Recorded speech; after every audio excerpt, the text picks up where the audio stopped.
कहानी की शुरुआत में हमें अमेज़न के जंगल में कुछ आदिवासी को दिखाया जाता है। इन आदिवासियों के लिए दुख की बात यह है कि इनका जो जंगल है वो धीरे धीरे इंसान खत्म कर रहे हैं और इसी वजह से कुछ संस्था के लोग हैं जो इस जंगल को बचाना चाहते हैं। ये लोग अपनी तरफ से पूरी कोशिश कर रहे हैं, हड़ताल भी कर रहे हैं। इस संस्था के लीडर एलेंद्रो को दिखाया जाता है जो अपने लोगों को बताता है कि अगर हम उस जंगल को नहीं बचा पाएंगे तो उनमें रहने वाले आदिवासियों को ये लोग जान से मार देंगे, क्योंकि ये लोग उस जगह पर ढेर सारा खनिज पदार्थ को हासिल करना चाहते हैं। अगर जंगल तबाह हुआ तो उनका घर भी तबाह हो जाएगा और रहने के लिए कुछ भी नहीं बचेगा। सीन कट करके हमें जस्टिन नाम की एक लड़की को दिखाया जाता है जो अपनी दोस्त कैसी के साथ में रहती है। इन दोनों का मानना है कि ये लोग जो हड़ताल कर रहे हैं ये सब बेवजह है, इनकी कोई सुनने वाला है नहीं। जस्टिन कहती है कि ये लोग बिल्कुल ठीक कर रहे हैं, अगर ये लोग हार नहीं मानेंगे तो जंगल बच जाएगा।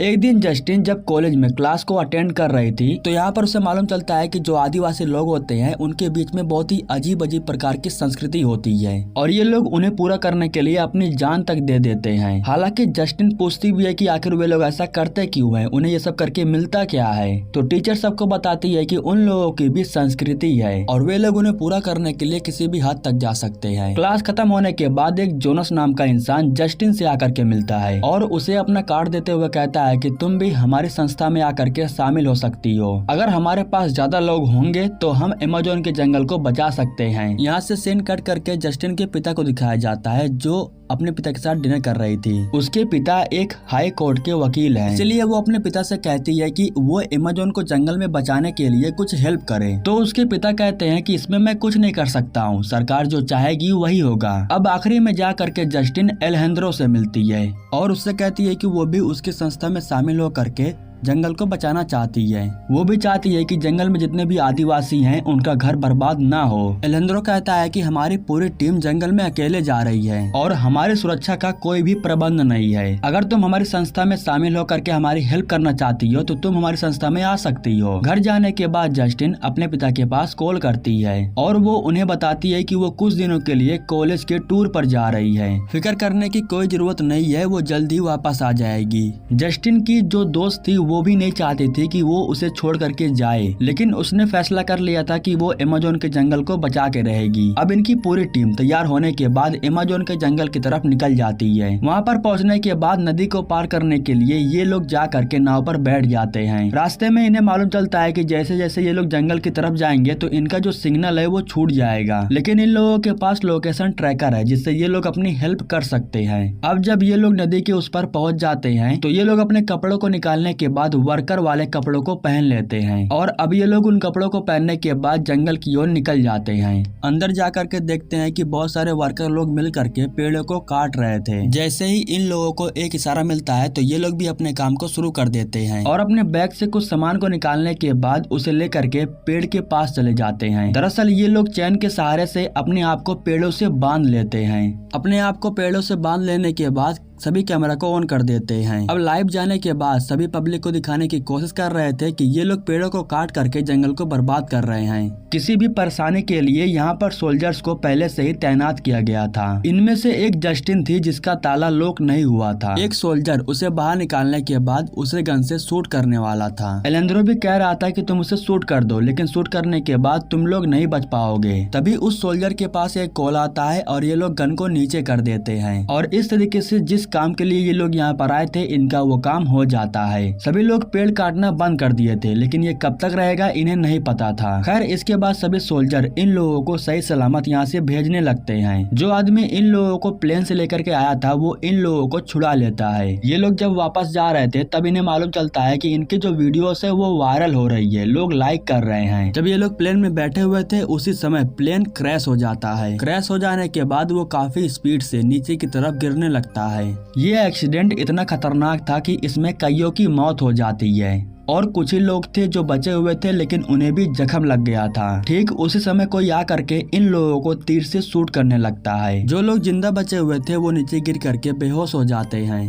कुछ समय के बाद जब इनकी आँख खुलती है तो इन्हें मालूम चलता है कि कुछ आदिवासी लोग हैं जो इन लोगों को उठा करके लेके जा रहे हैं। दरअसल ये आदिवासी लोग इन लोगों को उठा करके अपने कबीले के पास लेकर के आए थे। यहाँ का पूरा नजारा देख करके ये लोग बहुत ही ज्यादा डर गए थे। जोनस को बाहर निकालने के बाद बाकियों को एक लकड़ी वाले जेल में बंद कर दिया जाता है। ये लोग जोनस को कुछ पिलाते हैं और उसे जमीन पर लेटा देते हैं। उसको चारों तरफ से पकड़ने के बाद उसकी आंखों को नोच करके बाहर निकालते हैं। इस कबीले का जो सरदार था वो एक एक करके पार्ट्स को खा रहा था। जोनस के बॉडी पार्ट अलग हो जाने की वजह से उसकी मौत हो जाती है। यह नजारा देख करके इनके तो होश उड़ गए थे। काफी समय के बाद जोनस को पका लेने के बाद ये लोग बड़े चाव से उसके मांस को खाते हैं। बाकी के जो लोग बचे हुए थे वो इस समय जेल के अंदर बंद हैं। यहाँ पर एक इंसान था जो कहता है कि बुलडोजर हमें बचाने के लिए जरूर आएगी। एलेजेंड्रो कहता है कि हमें यहाँ पर बचाने वाला कोई नहीं आने वाला है, क्योंकि कुछ समय पहले जो हमने किया वो सिर्फ एक प्रकार से पब्लिक स्टंट था। हमने किसी भी जंगल को नहीं बचाया है। वे लोग फिर से पेड़ों को काटना शुरू कर दिए होंगे और यहाँ तक उन लोगों को बुलडोजर लेके आने में 1 हफ्ते लग सकते हैं। इतने दिनों में ये लोग हमें पका करके खा जाएंगे, इसलिए बेहतर यही होगा कि किसी से कोई उम्मीद मत रखो।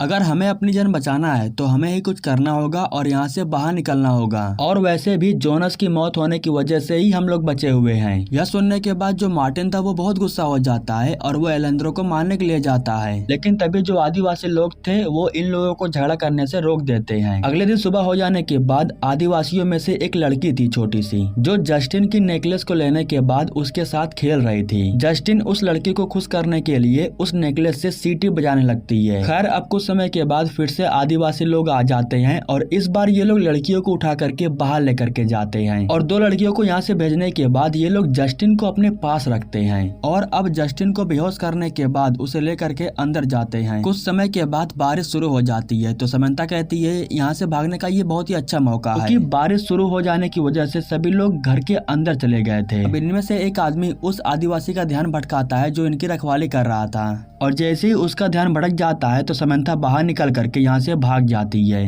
वो नदी की तरफ भागते हुए जाती है क्योंकि उधर एक नाव था और उस नाव पर बैठ करके वो यहाँ से निकल जाती है। काफी समय बीत जाने के बाद वे लोग दोबारा से जस्टिन को यहाँ पर ला करके छोड़ देते हैं। जस्टिन इन लोगों को बताती है कि उन लोगों ने मेरे साथ क्या किया मुझे कुछ भी याद नहीं है। तभी मार्टिन कहता है कि समंता यहाँ से भाग गई है और वो हेल्प मांगने के लिए गई है, हमें बस अपने आप को जिंदा रखना है, वो हेल्प लेकर के आती होगी। अब कुछ समय के बाद इन लोगों को खाना खाने के लिए दिया जाता है। ये लोग भूखे थे इसलिए इन्हें जो भी दिया जाता है बड़े चाव से खा भी लेते हैं, लेकिन इन्हें बिल्कुल भी नहीं पता था कि ये लोग किस चीज को खा रहे हैं। यहाँ पर जो एक लड़की थी वो हार मान लेती है, इसलिए वो मिट्टी के बर्तन को तोड़ करके अपने गले को ही काट लेती है। यह देख करके अब बाकियों की भी हालत खराब हो जाती है। इनके पास ड्रग्स का पैकेट था और उस पैकेट को ये लोग उस लड़की के मुँह में डाल देते हैं। इन लोगों को मालूम था कि आदिवासी लोग उस लड़की को पका करके खाने वाले हैं और कुछ समय के बाद आदिवासी लोग आ करके लड़की को उठा करके ले जा करके पका के खा लेते हैं। लड़की के शरीर में ड्रग्स था और उसी ड्रग्स का असर इन लोगों के ऊपर होने लगता है। सभी आदिवासी लोग अपने में ही मगन हो जाते हैं। इसी बात का फायदा उठा करके जस्टिन और मार्टिन यहाँ से भाग जाते हैं। यहाँ पर जो डक था वो भी भागने की कोशिश कर रहा था, लेकिन वो पकड़ा जाता है। वो इन लोगों को करतब दिखा करके खुश करने की कोशिश कर रहा था, लेकिन वे लोग उसे नोच करके ही खा जाते हैं। इधर ये दोनों भागते हुए नदी के किनारे आ गए थे और इन्हें दूर नाव भी दिखाई दे रहा था। जस्टिन को लगता है कि तालाब ज्यादा गहरा नहीं है, इसलिए वो जंप लगा देती है, लेकिन फिर उसे मालूम चलता है कि उस जगह पर तालाब गहरा था, इसलिए वो बहते हुए आगे की तरफ चली जा रही थी। लेकिन इसके बाद भी मार्टिन हार नहीं मानता है। वो लकड़ी लेकर के उसके पास जाता है और उसे बाहर की तरफ खींच लेता है और वो इस तरीके से उसकी जान को बचाता है। ये लोग उस जगह पर पहुंच जाते हैं जहाँ पर प्लेन क्रैश हुआ था, लेकिन यहाँ पर ये लोग देखते हैं कि जितने भी लोग मरे हुए थे उन लोगों को लकड़ी से बांध करके लटकाया गया है। ठीक उसी समय इन लोगों को यहाँ पर फोन की रिंग सुनाई देती है। यहाँ पर एक लड़की थी, उसी के जेब से फोन बज रहा था। जस्टिन जाकर के फोन तो ले लेती है, लेकिन तभी इनकी तरफ कोई आने लगता है। जल्दबाजी के चक्कर में उस लड़की की लाश जस्टिन के ऊपर गिर जाता है। आदिवासी लोग आकर के फिर से इन लोगों को उठा ले जाते हैं। इस बार जब जस्टिन की आँख खुलती है तो वो देखती है कि वे लोग कुछ उसके साथ करने वाले हैं। इधर एक आदिवासी मार्टिन को बांध करके उसे बहुत मारता है। उसे काफी ज्यादा मारने के बाद उसके शरीर पर कुछ लगा देता है, जिसकी वजह से उसके शरीर पर ढेर सारी चींटियां चढ़ करके उसके मांस को खाने लगती हैं। इधर जस्टिन के पास इस कबीले का सरदार आता है और उसके हाथों में एक हथियार था। दरअसल वो उस हथियार से जस्टिन के प्राइवेट पार्ट को काटने वाला था और वो उसके प्राइवेट पार्ट को काटता उससे पहले इन लोगों को अजीब आवाज सुनाई देती है। दरअसल जो वर्कर थे पेड़ को काटने वाले, वो बुलडोजर को लेकर के यहाँ पर आ गए थे। सबके चले जाने के बाद ठीक वही लड़की जस्टिन के पास आकर के उसे आजाद कर देती है। इसके बाद वो मार्टिन के पास आकर के उसे भी आजाद कर रही थी, लेकिन वो कहता है कि तुम मेरे फोन को लेकर के निकल जाओ, मैं नहीं बच पाऊंगा। ठीक उसी समय वही लड़की आकर के मार्टिन को बेहोश कर देती है और उसके गले को काट देती है। यहाँ से भागने के अलावा जस्टिन के पास और कोई ऑप्शन नहीं था, इसलिए वो यहाँ से निकल जाती है। लेकिन यहाँ पर एलेंद्रो उससे रिक्वेस्ट कर रहा था कि वो भी उसके साथ लेकर के चले। खैर अब वो लड़की जस्टिन को उसका लॉकेट वापस कर देती है और इसके बाद वो फोन को ऑन करते हुए जंगल के बाहर निकलने लगती है। लेकिन तभी वो देखती है कि सभी सोल्जर मिल करके सभी आदिवासियों को मार रहे थे। इनमें से एक सोल्जर जैसे ही जस्टिन को मारने की कोशिश करता है तो वो अपने हाथों को ऊपर कर देती है और वो चिल्लाते हुए इन लोगों को बताती है कि वो एक अमेरिकन है। जिसके बाद ये लोग उस लड़की को पहचान लेते हैं और उसकी हेल्प करते हैं। अब इस तरीके से एकमात्र जस्टिन ही थी जो जंगल से बच करके निकल पाई थी। बाहर आने के बाद कोर्ट में उससे पूछा जा रहा था कि आखिर आदिवासियों ने तुम्हारे साथ क्या क्या किया, तो वो बताती है कि उन लोगों का बिहेवियर बहुत ही अच्छा था। वे लोग इंसानों की तरह रह रहे थे, हमारी देखभाल कर रहे थे। उन लोगों को मालूम चल गया था कि हमारा प्लेन क्रैश हुआ है और मेरे जितने भी साथी लोग थे सभी लोग मारे गए थे और इसलिए उन लोगों ने मेरी हेल्प की, उन्हीं की वजह से मैं जिंदा हूँ। हालांकि जस्टिन ये सभी बातें बिल्कुल झूठ बोल रही थी और इसी के साथ ये कहानी यहीं पर समाप्त हो जाती है। जंगल को बचाने का जो आंदोलन था वो चालू था, उसे बंद नहीं किया गया था। खैर दोस्तों, हमारे YouTube चैनल को सब्सक्राइब करने के लिए आप लोगों को दिल से शुक्रिया।